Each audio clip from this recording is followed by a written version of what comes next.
There was a time when four Holy Land battled for resources. The higher a sect's wealth, the greater its prosperity, including authority and even dominion over others. However, there have been times when even glorious days faded away. Similarly, Tianyan Holy Land is on the verge of bankruptcy today. This was due to a lack of spiritual qi in their Linzai secret realm, which had degraded the privileged land to the point where it could no longer produce spiritual herbs. The disciples were heartbroken to hear the news because they were already the ones with the fewest benefits among the four Holy Lands, and they questioned whether the elders in the meeting with the sect lord would reach any conclusion. They are also concerned about whether their lord would be able to find a solution because he is still young for the role of lord. Meanwhile, in the Lord's Hall, two elders report to their lord, Ye Chen, the primary protagonist of this story, who is currently in the immortality phase.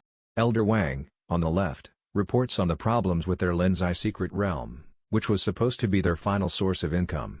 Elder Shi, the elder on the right, reports on the celestial peach trees that have withered and were supposed to be the spiritual roots of the Holy Land. Furthermore, the tree appears to have produced only a small, decaying fruit this year, despite previously producing an abundance of peaches. Despite receiving all of the news, Ye Chen remained calm. He stood up from his seat. The elders in the hall are all anxious to hear what he has to say. But Ye Chen affirms the elders by claiming that he has already noticed the serious concerns about their Holy Land's financial flow and has devised a solution for them. Elder Wang, ecstatic with his words, quickly calculates the required gap of spiritual stones to be covered up, which is 150,000 high-grade spiritual stones, which is not a tiny hole unless one has discovered a new blessed land or a secret realm. When the other elders hear Elder Wang's estimations, they begin to believe that their lord has uncovered a new blessed land or a secret realm. Elder Shi, too, was overjoyed and announced to the other elders that he was right in the beginning about their lord having a solution. However, Ye Chen smiled and dismissed their doubts. He retrieved an item from his storage, notably the immortal version of a mobile phone, and announced it as the solution to their financial crisis. He hands the goods to the elders, but the elders are taken aback when they catch the object. Elder Wang, unclear about the matter, quickly recognized it as a lower-grade magical item. The other elders in the hall were similarly taken aback when they found it was a lesser-grade magical artifact. Elder Shi couldn't believe what he was seeing at the moment. Thoughts began to flash in Elder Wang's mind as the items utilized by cultivators were classified as magical items, spiritual items, treasure items, and lastly, Dao items. One of the four categories is a magical item, and the artifact in his hand is a lesser-grade magical item. The elders in the hall express their displeasure at the usage of a lower-grade magical item that can be produced after a year or two of teaching, since they feel no one would buy such garbage. Elder Shi advised against selling such low-quality items, which would bring shame to their Holy Land. The elders remind their lord that a low-level magical item is only worth 2 to 5 lower-level spiritual stones, and that even if Dian Province's entire market is considered, it can barely fulfill 10,000 higher-grade spiritual stones. Elder Wang inquired whether Ye Chen was serious about selling the magical object. Ye Chen responds firmly that the item is indeed a lower-level magical item, but not just any low-level magical object, and that it should be properly inspected. After inspection, the elders found it quite unbelievable and wondered if there was indeed no distance restriction. The nearby old elder expressed his surprise at learning that cultivators in the lowest meditation phase can use it to communicate. Elder Wang screamed angrily, declaring it impossible that all of this could be accomplished with only a few lower-tier runes and a lesser-grade item. As Ye Chen put his hand on Elder Wang's shoulder, Elder Wang calmed himself and thought that Ye Chen was, after all, too young. He felt it was ridiculous for him to say all this stuff as the lord of the Tianyan Holy Land.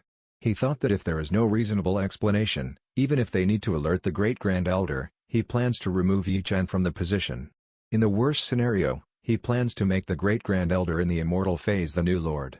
Ye Chen knows Elder Wang will not believe all he has been told unless he sees it for himself, so he offers him to use his escape technique, which can reach 1,000 miles away in 100 breaths, and try it himself.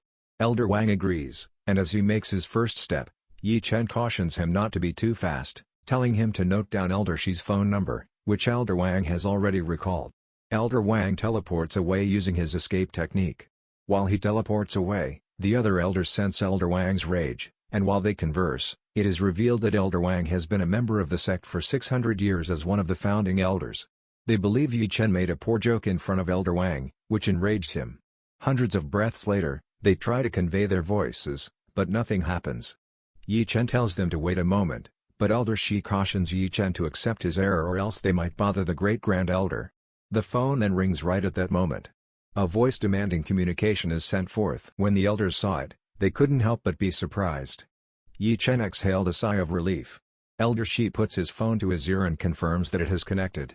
He transmits his voice, inquiring as to where Elder Wang is.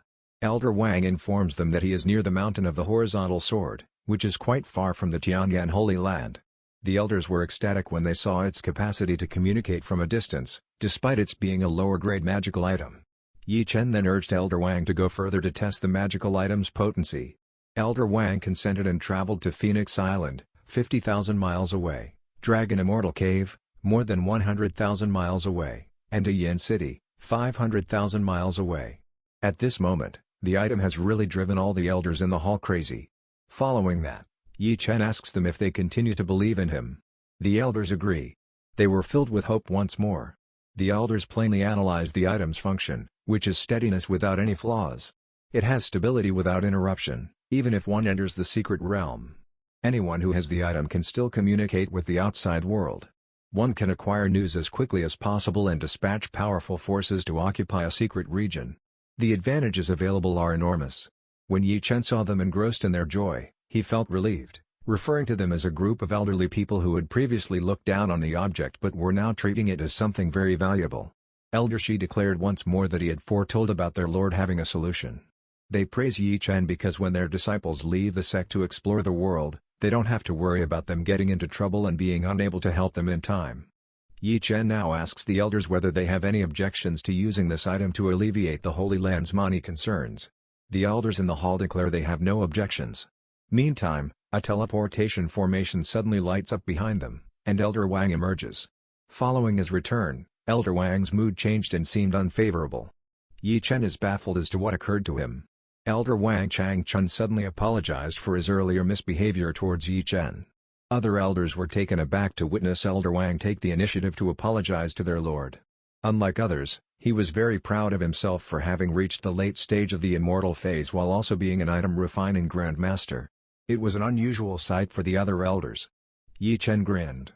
He rises and tells them not to be too courteous to him, explaining that they are all here for the sake of the Tianyan Holy Land. And he thanks the elders for looking after him all these years, whether it was a treasure weapon that saved his life multiple times, a cultivation technique, or priceless pills to help him break through the immortality phase. Seeing his good heart, Elder Shi began to discreetly admire him in his mind. Thereafter, Elder Wang speaks to Ye Chen to clear up his few doubts, and Ye Chen allows him.